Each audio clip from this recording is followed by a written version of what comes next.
Dalam beternak terkadang kita bingung menentukan mau dikasih ukuran kandang berapa, terus nanti dombanya diisi berapa, koloni berapa. Ini barangkali nanti teman-teman bisa menjadikan sumber referensi untuk idealnya per kandang, per kotak, dan bentuk kandangnya seperti apa. Kita sudah berada di sini ya. Sebelum itu, terima kasih teman-teman yang telah menyaksikan selama ini, menyaksikan konten-konten kami dari Bukan Dokter Hewan ya. Selamat datang kembali, welcome back to my channel. Ahlan wa sahlan bihudurikum. Assalamualaikum warahmatullahi wabarakatuh. Ini selamat datang juga di Slawe Farm. Kita sudah bersama dengan Mas Moja. Mas Moja, ini pemuda ini juga ya Mas Moja. Enggak gengsi Mas untuk mengurusi domba-domba kayak gini, kayak gitu? Tidak Mas, karena dari domba itu prospeknya kan besar juga. Jadi dalam usaha domba, janganlah, untuk teman-teman nggak usah takut gengsi. Kok anak muda kok ternaknya domba, kerjanya di ternak domba kan gitu. Nanti kan banyak kan gengsi kotor-kotoran kayak gitu ya. Nah ini Mas Moja, ini untuk kandang, ukuran kandang, penempatannya, rongga-rongga udara, dan juga ketinggian dan lain sebagainya itu seberapa penting untuk pertumbuhan dan perkembangan domba? Nah, untuk kandang itu sangat penting ya teman-teman, terutama mulai dari konstruksi kandang, yang itu semua berhubungan ke kesehatan hewan dan juga pertumbuhan domba tersebut. Untuk kita di sini, untuk kandang koloni kita pakai ukuran 4x8, teman-teman. 4x8 ya? Ya, untuk satu koloni. Ini 4x8 Mas ya? 4x8. Ini 4x8 terkesan lebar dan tidak memanjang ya? Tidak memanjang. Ini sebelum itu kita kenalan ini Mas Moja. Ini sebelumnya memang basicnya kuliah di peternakan atau kayak gimana Mas Moja? Saya sendiri kuliah di Fakultas Peternakan. Saat ini sudah cum laude ya? Sudah lulus maksudnya? Belum, sedikit, belum. Oh, kurang sedikit, tapi sedikit banyak ya tahulah maksudnya, dan juga sudah praktek di Slawe Farm sini ya. Ini kenapa Mas kok nggak dibikin intinya ke belakangnya cuman 2 meter terus memanjuang kayak gitu? Karena ini kita juga efisiensi tempat juga, untuk konstruksi tempatnya juga. Ini kalau dibuat untuk memanjang, nanti kita juga kesulitan untuk pemberian pakan dan juga pemindahan domba begitu. Oh, selain itu juga mungkin domba-dombanya kurang leluasa untuk bergerak ke Samari saat musim kawin kayak gitu Mas ya.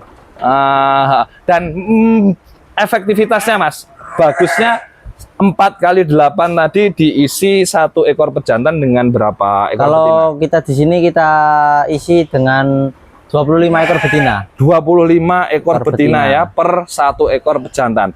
Ini sebenarnya efektif nggak sih Mas itu untuk 25 ekor betina diberikan 1 ekor pejantan ini? Untuk tingkat efektivitas masih cukup efektif karena kita evaluasi di sini dalam masa koloni 2 bulan. Presentasi kebuntingan dari domba-domba yang betina sudah di atas 80%. Di atas 80% ya, dari 25 ekor itu USG-nya paling baik di berapa bulan setelah koloni? Kita di sini USG di bulan kedua. 2 bulan setelah di koloni. 2 bulan kedua itu positif bunting 85%. Di atas 80%. Di atas 80% ya. Di atas 80% sudah lumayan baik ya, luar biasa ya. Itu rahasianya selain juga dari kandang ya Mas ya. Struktur konstruksi kandang yang tadi dibilang. Konstruksi kandang selain untuk ukuran lebarnya dan panjangnya, ini yang mempengaruhi lagi apa? Untuk yang dari ketinggian lantai kandang dengan jarak kotoran yang ada di bawah. Nah, kalau di sini kita paling pendek di ketinggian 1 meter 150 cm dari tanah. Nah, gunanya untuk tingkat amoniaknya tidak terlalu tinggi. Mungkin kalau dari unsur pakan ada juga yang bisa mempengaruhi supaya menekan amoniaknya Mas. Untuk pakan, kalau untuk menekan amoniak kita di sini pakai bakteri buatan sendiri. Itu disemprotkan rutin di setiap 1 minggu sekali di kotoran di bawah kandang. Kotoran di bawah kandang. Mungkin juga ini Mas, tingkat keberhasilan koloni itu nantinya juga dipengaruhi dengan ketinggian kandang karena dia merasa nyaman, tidak mencium bau gitu. Kayak gitu juga ya. Atau mungkin juga nantinya dari pakan juga berpengaruh juga ke tingkat keberhasilan kebuntingan ketika di koloni. Ya, benar Mas. Karena kalau kita terlalu misal kekurangan nutrisinya kurang, nah itu juga berdampak ke produktivitas ternak, khususnya di reproduksinya seperti itu. Jadi kita pastikan untuk yang koloni nutrisinya tercukupi, jadi untuk siklus birahinya ternak tetap terjaga, tidak terganggu. Dan juga bisa menghasilkan rata-rata di atas 80% di angka 25 ekor di koloni dengan 1 ekor pejantan. Dan mungkin ketinggian palung-palung pakan kayak gini juga sangat berpengaruh juga Mas ya? Iya. Kita buat segini karena apa? Kalau terlalu tinggi domba juga susah untuk makannya, terlalu rendah juga beresiko untuk kotoran masuk ke dalam palung pakan. Kalau memang habitatnya merumput harusnya sama dengan lantainya palung pakannya, tapi mensiasati daripada nantinya kohe kotoran hewannya itu masuk ke palung agak ditinggal dikit. Iya. Tapi juga tidak terlalu tinggi. Terus untuk atapnya Mas, dari lantai kandang ke arah atap kayak gini, ini minimal itu sebenarnya berapa sih standarisasinya? Ini kita di sini pakai di ketinggian paling untuk yang paling samping ini di ketinggian 2 meter. 2 meter, yang di tengah kisaran 3 meter. 3 meter. Ya. Hal itu juga berpengaruh juga Mas ya? Karena kita usahakan untuk sirkulasi udara tetap lancar. Jadi mengurangi dari sirkulasi udara yang lancar, kadar amoniak yang naik dari bawah juga ikut berkurang. Ikut berkurang ya. Selain itu terbawa angin, sirkulasinya enak, domba-dombanya nyaman juga ya. Ini teman-teman mungkin sebagian belum banyak yang menggunakan semacam ini Mas, mineral block semacam ini. Sebenarnya fungsi ya, ini kita mungkin juga sudah banyak yang tahu, tapi juga masih ada yang penasaran tapi malu-malu untuk bertanya. Sebenarnya seberapa penting sih mineral block kayak gini untuk perkembangan dan pertumbuhan domba? Nah, untuk mineral block kita di sini kita gunakan sebagai suplemen tambahan untuk domba-domba agar tidak terjadi kekurangan mineral. Untuk di pakan kita sudah berikan, tetapi kita siasati, kita berikan lagi di mineral block ini. Tapi tidak khawatir kalau nantinya malah kelebihan mineral gitu? Tidak, karena domba otomatis akan memakan atau menjelati mineral ketika tubuhnya merasa membutuhkan mineral. Jadi dia tahu takaran kebutuhan mineralnya dia sendiri itu berseberapa. Ketika dia butuh mineral, dia jilatin. Ketika dia sudah merasa tercukupi, maka dia tidak akan menjilat. Iya, benar. Seperti itu. Seandainya toh Mas, seandainya mineral bloknya semacam ini tidak dikasih, itu juga berpengaruh atau enggak? Untuk di sini ada dulu sebelum kita pakai mineral block, ya sedikit banyak ada kasus domba yang sakit yang diakibatkan oleh kekurangan sumber mineral. Ujungnya bisa sakit ya? Bisa. Jadi makanya dikasih semacam mineral block kayak gini. Toh dia ngerti ketika dia butuh dia jilat, ketika dia nggak butuh dianya akan berhenti menjilat. Nah ini teman-teman, dan semacam ini untuk anak-anaknya Mas ya. Wah ini ikut-ikutan ini seharusnya untuk pakan anaknya ya. Mungkin kurang sini, ini ada keluar masuknya semacam ini ya, didesain untuk yang lagi ibu menyusui ya kandang ini, supaya domba-dombanya bisa masuk makan krifit, pakan tambahannya berupa pelet Mas ya. Nah ini jadinya hasilnya anak-anaknya seperti ini. Untuk rata-rata di sini Mas, ini lain kandang mungkin juga lain lagi. Itu rata-rata dilepas sapehnya di umur berapa bulan? Untuk rata-rata kita di sini lepas sapeh usia mulai 2 bulan, 2 bulan setengah, 3 bulan, tergantung dari dombanya sendiri. Jadi melihat prospek dombanya juga. Nggak asal sapeh sekian disamaratakan nggak ya? Ya benar. Yang paling berpengaruh untuk di sapeh itu di apanya? Tingkat bobot atau? Bobot, yang terutama di bobot. Minimal berapa kilo? Kita di sini tergantung dari jenisnya, untuk F1, F2 dan full blood itu. Standarisasi beda-beda. Masing-masing ya.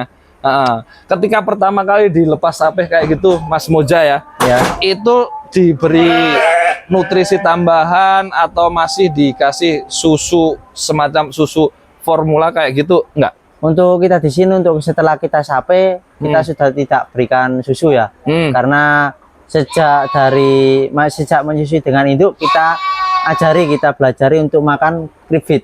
Oh, makan crib feed itu ya? Sedini mungkin. Kita ajari untuk makan crib feed sedini mungkin guna untuk merangsang pertumbuhan rumen yang ada di dalam tempe tersebut. Mulai berapa hari itu crib feed mulai diberikan? 1 minggu mulai diberikan. 1 minggu ya. Iya. Nah, berarti 1 minggu pertama full nyusu induk. Nyusu induk.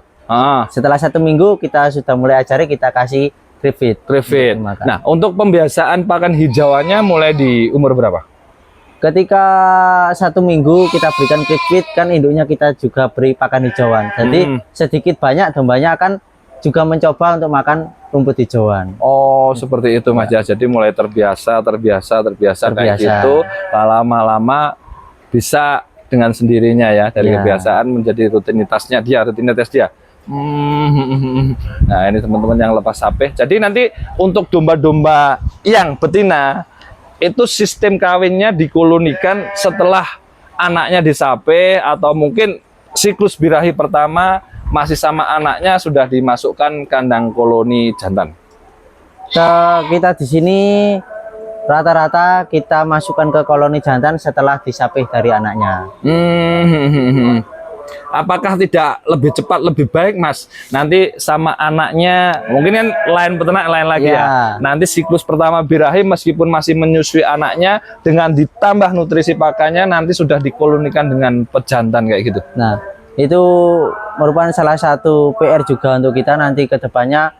Kita masih mengusahakan untuk seperti itu, karena untuk kandang sementara, karena stok betinanya banyak, juga pejantannya yang digunakan juga banyak seperti itu. Oh, nantinya berarti betinanya harus lebih banyak, kandangnya pun juga lebih luas, pejantannya lebih banyak dengan siklus yang lebih cepat semacam itu Mas. Nah, seperti itu. Jadi lain ladang, lain belalang ya, lain lubuk, lain ikannya. Di setiap tempat menggunakan sistem yang lain dari yang lain, monggo, itu semuanya kembali ke masing-masing individu, tetapi setidaknya standar kesehatan, standar kebersihan harus terpenuhi, SOP-nya semuanya, Mas Mojang ya. Oh, semacam itu nggih. Terima kasih. Dan juga alangkah baiknya kalau di atas seperti ini Mas ya, harus dibeli semacam sinar matahari. Oh, kalau untuk masalah potong kuku, masalah dimandikan, itu arahnya wajib atau hanya formalitas saja Mas? Kalau kita untuk potong kuku di sini kita itu wajib. Karena apa? Karena kalau kuku domba tidak dipotong lama-kelamaan juga akan mempengaruhi dari domba tersebut, jalannya susah seperti itu. Potong bulu juga? Potong bulu juga kita lakukan. Paling pas di betina? Paling pas di betina sebelum masa kawin kita didandani ayu-ayu gitu ya? Kita potong bulunya. Oke, siap. Terima kasih banyak Mas Boza atas waktunya. Sama-sama. Mudah-mudahan sedikit ini bisa berkah, bermanfaat, dan meskipun nantinya tidak menjadi sumber inspirasi, tapi bisa menjadi salah satu sumber referensi bagi teman-teman yang hendak mulai ternak, atau mungkin yang memang sudah lama peternak. Karena kita kalau lama nggak sharing-sharing, belati saja, kalau nggak diasah tumpul dan berkarat, apalagi ilmu ya Mas ya. Oke, terima kasih banyak teman-teman, berkah bermanfaat khususnya untuk Slawe Farm dan untuk peternakan Indonesia secara keseluruhan. Terima kasih sudah sering menyaksikan video-video di Bukan Dokter Hewan, yang sudah like, subscribe, dan komen. Mudah-mudahan menjadi amal ibadah dengan semuanya. Assalamualaikum warahmatullahi wabarakatuh.